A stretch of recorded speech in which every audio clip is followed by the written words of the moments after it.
5 menit kami persilakan. Baik, terima kasih banyak Pak Yai. Bismillahirrahmanirrahim. Assalamualaikum warahmatullahi wabarakatuh. Alhamdulillahirabbil alamin. Allahumma shalli ala Muhammad wa ala ali Muhammad. Bapak Ibu sekalian, saya 10 menit aja karena ada acara di rumah, banyak tamu, ada 150 orang. Jadi kita mesti kabur habis ini. Ketika Abdurrahman bin Auf hijrah dari Mekah ke Madinah, ini ngelanjutin ceritanya kayak Khalil nih, ceritanya kayak Khalil, lanjutin dah. Ketika Abdurrahman bin Auf pindah dari Mekah ke Madinah, nggak bawa apa-apa, padahal beliau adalah seorang pedagang yang sukses, yang hebat. Tapi sampai Madinah nggak punya apa-apa karena cuma bawa badan sama baju yang di badan doang, bener gak? Oleh Rasulullah SAW, Abdurrahman bin Auf dipersaudarakan dengan seorang dari kaum Ansar, yaitu Sa'ad bin Rabi. Apa kata Sa'ad bin Rabi kepada Abdurrahman bin Auf? Sa'ad bin Rabi mengatakan, ya Abdurrahman, ini saya punya harta, kita bagi dua dah. Ini ada rumah, bagi dua, satu buat saya, satu buat ente. Ini ada kendaraan, bagi dua, semua bagi dua. Bahkan waktu itu Sa'ad bin Rabi mengatakan, saya punya istri 2. Pilih yang mana dah? Ente boleh buat ente 1, benar gak? Jadi tingkat imannya Sa'ad bin Rabi model begitu. Dan tingkat imannya Abdurrahman bin Auf bukan kayak kita. Kalau kita dibilang begitu, kita bilang apa tuh? Alhamdulillah wa syukurillah, ente emang baik banget Sa'ad, benar gak? Tapi Abdurrahman bin Auf begitu itu mengatakan, ada yang tahu jawabannya? Gocap kalau bisa nih, angkat tangan, gocap kalau bisa. Abdurrahman bin Auf mengatakan, terima kasih banyak ya Sa'ad, mudah-mudahan Allah memberkahi keluargamu, mudah-mudahan Allah memberkahi hartamu. Tunjukkan aku di mana? Pasar. Gocap.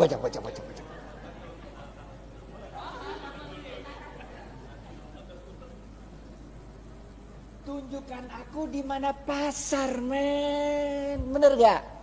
Harta mah insya Allah der, Allah yang ngatur rezeki, yang penting lu usaha, bener gak? Yang penting usaha.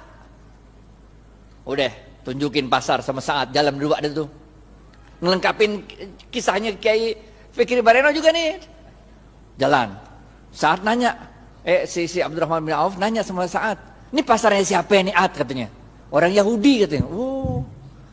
Di depan pasarnya ada tanah kosong, ditanya lagi, Ad, ini tanah kosong punya siapa Ad katanya? Punya aneh kata Sa'ad. Udah Ad, kita jadiin pasar katanya. Bagaimana caranya? Udah tenang dah. Orang kalau jualan di pasarnya Yahudi itu suruh nyewa lapak. Lapak tuh sewa, bener gak? Sedangkan Abdurrahman bin Auf itu tanahnya Sa'ad bin Rabi dipatok-patok, dijadiin itu lapak-lapak, kan nyewa.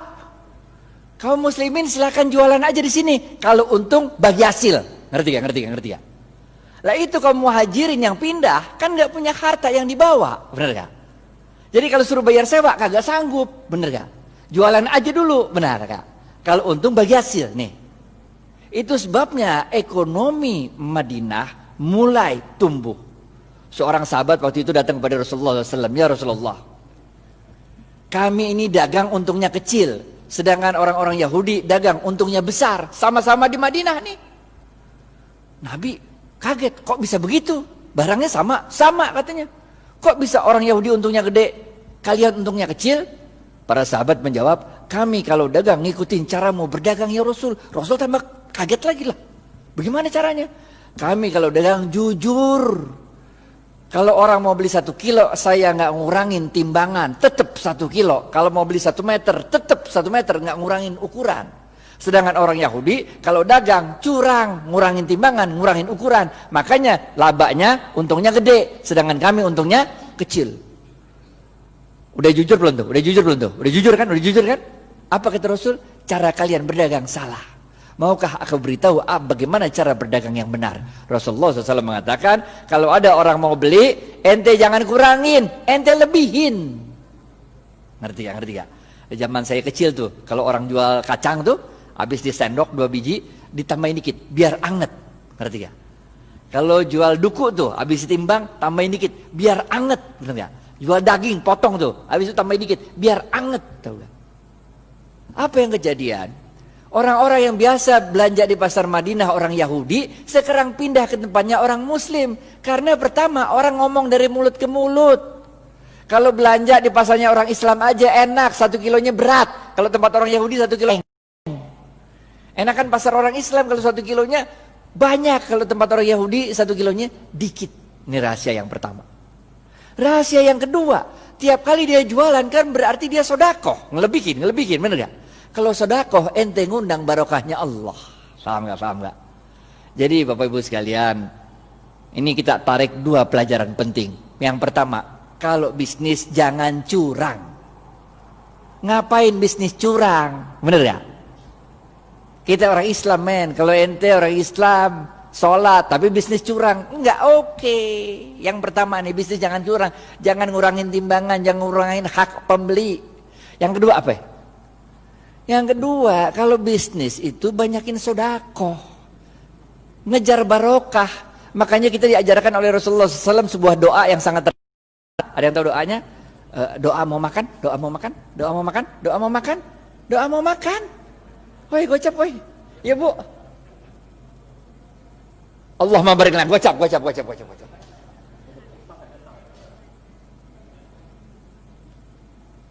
Makanya kita diajarkan oleh Rasulullah SAW, Allahumma barik lana fima rozaktana wa qina azabannar. Wahai Allah, berkahilah seluruh rezeki yang Engkau berikan pada kami dan jauhkan kami dari siksa api neraka. Ini doanya begini nih. Paham gak? Jadi kalau bisnis mau sukses, pertama ente kudu jujur.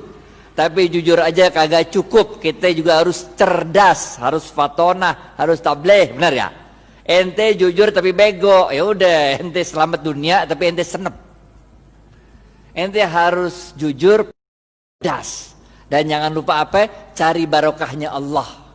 Karena Rasulullah SAW mengatakan dalam sebuah hadis, bapak-bapak nggak ada yang nunjuk nih, gocap. Khairun nas anfa'uhum, gocap. Ini dari Ustadz nih, halal atau ibah nih.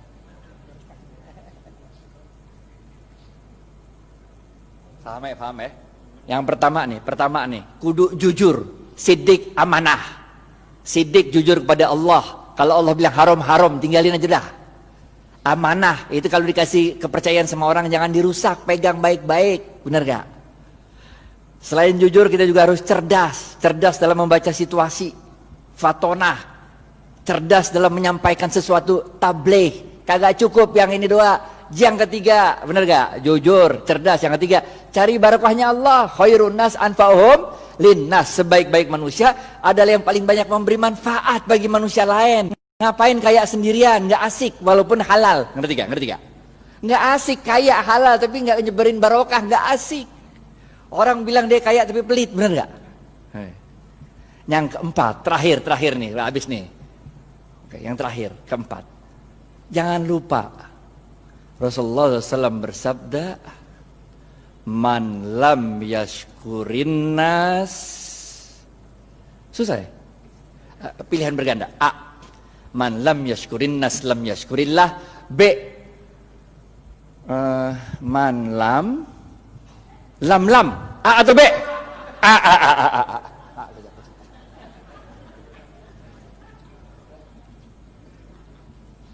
Ingat Bapak Ibu sekalian, kita ini bukan Rasul, bukan Nabi. Kalau Rasul sama Nabi ada masalah, doa dikit, Allah kirim pertolongan pakai malaikat. Ya kan? Nabi Musa, depan laut, belakang Fir'aun. Masalah kan? Doa dikit, laut merah kebuka, jalan baik-baik dah. Bener gak? Fir'aun ngikut dari belakang, doa lagi dikit, ketutup laut merah, mati Fir'aun. Bener gak? Nabi Ibrahim, dibakar hidup-hidup sama Namrud. Doa dikit, berasa dingin tuh api, bener gak? Nabi. Lah kita ini manusia, Pak. Coba aja ibu pulang ntar, coba bakar tangan kalau nggak gosong, bener gak? Caranya Allah nolongin kita dengan menggerakkan makhluk-makhluknya untuk nolong kita. Itu sebabnya man lam yashkurin nas lam yashkurillah. Siapa-siapa yang tidak dapat berterima kasih pada manusia, pada hakikatnya dia tidak bersyukur kepada Allah. Nih nomor 4. Ente sukses bisnis, ente jangan merasa sukses itu karena diri ente, tapi karena Allah menggerakkan makhluk-makhluknya supaya kita sukses. Emang bisa hidup sendirian? Emang saya bisa nyampe Al-Azhar kalau kagak ada supir yang nganterin kemari? Emang supirnya bisa nyampe sini kalau di rumahnya nggak ada istrinya yang nyetrikain pakaian? Emang mobil bisa jalan sendiri kalau nggak ada yang jual bensin? Bener gak? Man lam yashkurin nas lam yashkurillah. Kesimpulan, habis waktunya nih. Yang pertama, oke? Jangan lupa jujur. Jujur penting. Ada 2 jenis jujur. Kepada Allah namanya siddiq, kepada manusia namanya amanah. 2, cerdas. Ada 2 jenis cerdas. Yang pertama, fatonah, faham memahami situasi. Yang kedua, tabligh, pandai untuk meyakinkan orang lain. Yang ketiga apa? Khairun nas anfa'uhum linnas. Bisnis itu jangan cuma mau cari untung, tapi bisnis itu harus memberikan manfaat banyak-banyaknya orang, benar ya? Yang keempat, jangan kita yang merasa bangga kesuksesan bisnis itu karena kita doang. Kita harus terima kasih sama orang-orang lain. Karena man lam yashkurin nas lam yashkurillah. Siapa-siapa yang tidak dapat berterima kasih pada manusia, pada hakikatnya dia tidak dapat bersyukur kepada Allah. Maka dalam tempo yang singkat, dominasi ekonomi Yahudi di kota Madinah dapat dipatahkan oleh kaum muslimin. Bagaimana dengan kita di Indonesia? Nanti kita serahkan ke Khalil Ridwan untuk yang membahas. Pokoknya nggak usah nunggu kita sempurna dah. Yang bisa jalanin gitu aja dah. Karena kaidah fikihnya berbunyi ma la yudraku kulluhu